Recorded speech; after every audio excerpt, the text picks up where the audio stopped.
in life. So I can do that. I'm Deb, but later on she was Julia before me.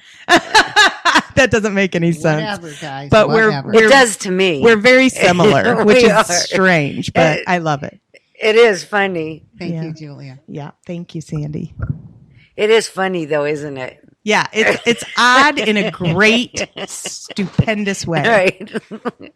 So that was a good question. Thank you very much, and that was an excellent answer, of course. Thank you. And I know that you have already worked on my husband as well, and he came in today after he saw you and sat down. He goes, "Whoop, I'm done with her."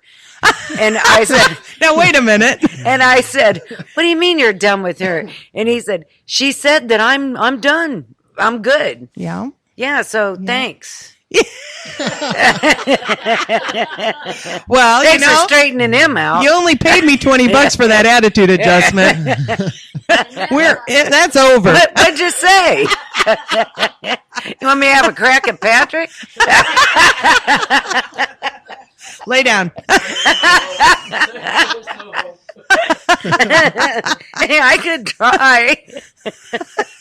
Can't blame a girl for trying. Exactly. So he's had some problems, and you gave him some dietary advice that we're trying. Yes. And so I'm anxious to see what the results are going to be. Well, I will tell you that, I can't talk about him very much. Right. He didn't give me permission, right. So I can't talk about him a lot. But I can say that he's doing a lot better as far as the dietary stuff. So the changes that you guys have made at home have made a big difference for him. Oh, good. So I'm thinking he's on a good track. I told him if he's feeling like something's not right, give me a call. But otherwise, he'll send me. He thinks I'm not right. As long as you're not the pain in his butt. No, I'm just kidding. I think he's called me that once or twice before. Yeah, not today though, because I'm not home. So very cool.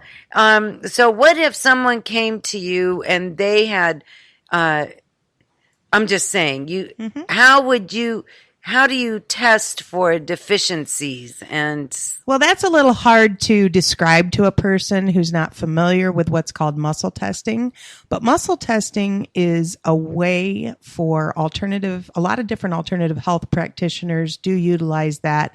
It has to do with the nervous system, how it's hooked up to the organs. And so there are different reflex points that we can check.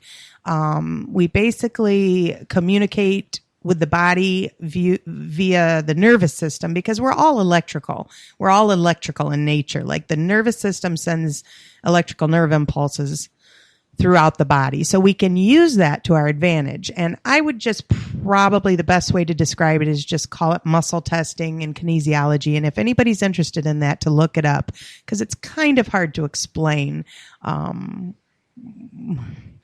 It's just hard to explain. Right. You almost have to experience it for yourself, but it's a way to check and it's an indicator and that's all I use it for. So if I was to muscle test you and it was to say that you're low sodium, well, the worst I'm going to tell you to do is eat potato chips. I mean, come on. We're going to, got to get some salt in our diet. Oh, I wish I was low sodium.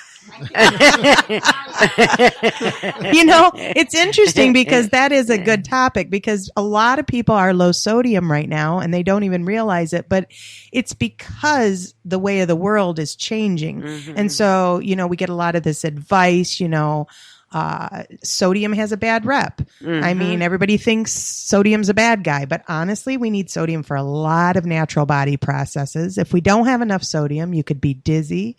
You could have ringing in the ears, muscle spasms, all kinds dizzy. Of trouble. What's that sound? Get her some potato chips, quick! Yes, stat. Yeah. So, I mean, and if you fall down, I'll just crush them up and push them into your mouth. Thank you. Thank you, Julia. You're welcome. I knew I could count on you. Absolutely. I'm going to start carrying a crushed bag of potato chips in my pocket. Just in case. But really, I mean, it can cause muscle spasms, pains, aches, all kinds of trouble. But the biggest thing that sodium does that people don't understand is that is the bus that the nutrients from your food hitch a ride on to get across the cell membrane.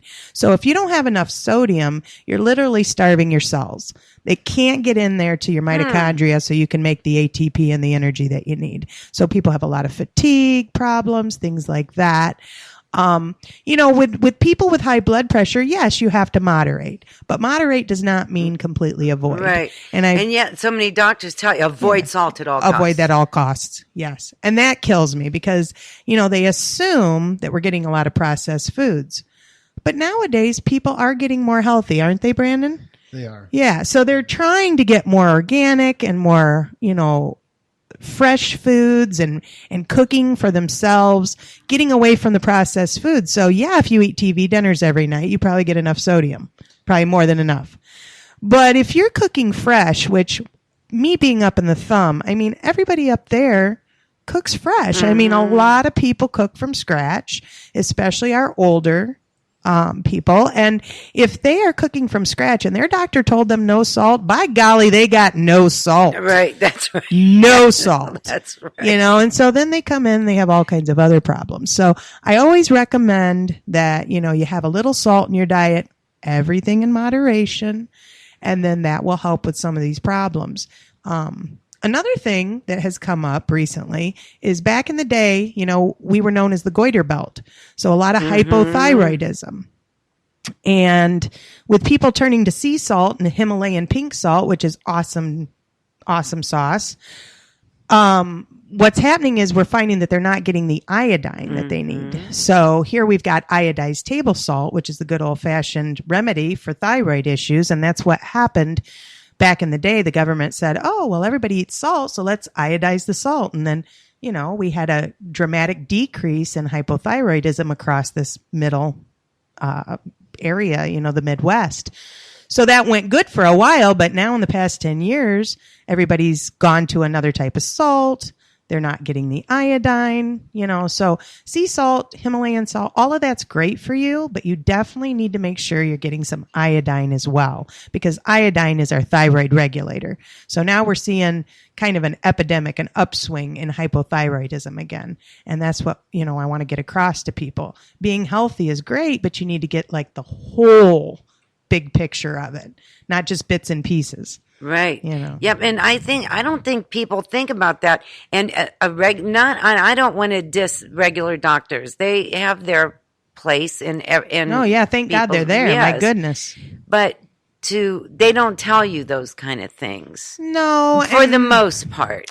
And I think it's because when you go to doctors, it's more. Generally, it's because there's something wrong. Like you went there, you're sick, you're going to go to the doctor. Not many people go there feeling super awesome and like, hey, doc. I want to make sure that I feel good today. Yeah. That just doesn't happen. Right. So it's really kind of, again, it's apples and oranges. You go to the doctor, the medical doctor, when you're having an issue.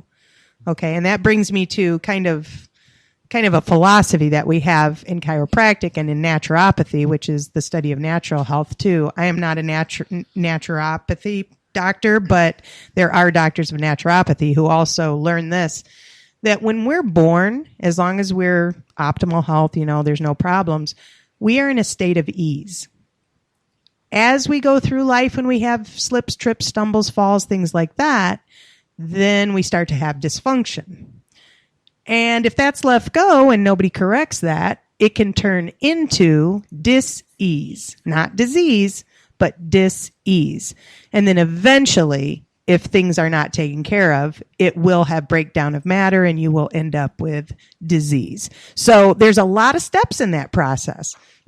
So to me, chiropractors, doctors of naturopath, we come in at the stages of dysfunction and dis-ease. And we can get you back to a state of ease.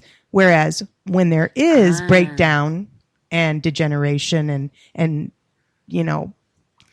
basically the matter, the physical matter of the organ system has debilitated to the point where it's diseased, at that point, no, I can't take away a disease.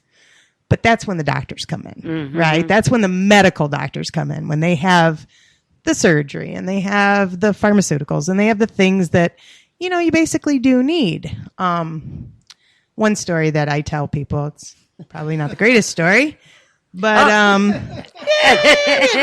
somebody walked by. Happy wave all your fingers at He's Neighbor Day. He's laughing. Look at it. Oh, that's fun. That Okay, is go fun. on. I don't even know what I was Your saying. story. You were going to tell us a story. Yeah. Okay. So I went to the doctor a while ago because my husband got on to me because I never go to the doctor. But, I take care of things as they come up, so I don't really worry about it. But he started getting in my brain. He's like, man, you're getting old, you probably need to. Yes, he did. I know. Does he know Steve? I don't know, but I think we should keep them apart. I'm just saying. No. So, he's like, you're getting older. You probably should go in, have some testing done, see where you're at with your levels, because I don't order tests and things like that. I'll send people to their medical doctor if I feel like they need that. So I go into my doctor and I'm like, hey, I want this, I want that, I want this, I want that. He looks at me, he goes, well, why? It's not like you're going to take Lipitor. And I said, well, you're right. I'm not, but, there is diet and nutrition and exercise and other things I can do, So he's like, fine, we'll do it.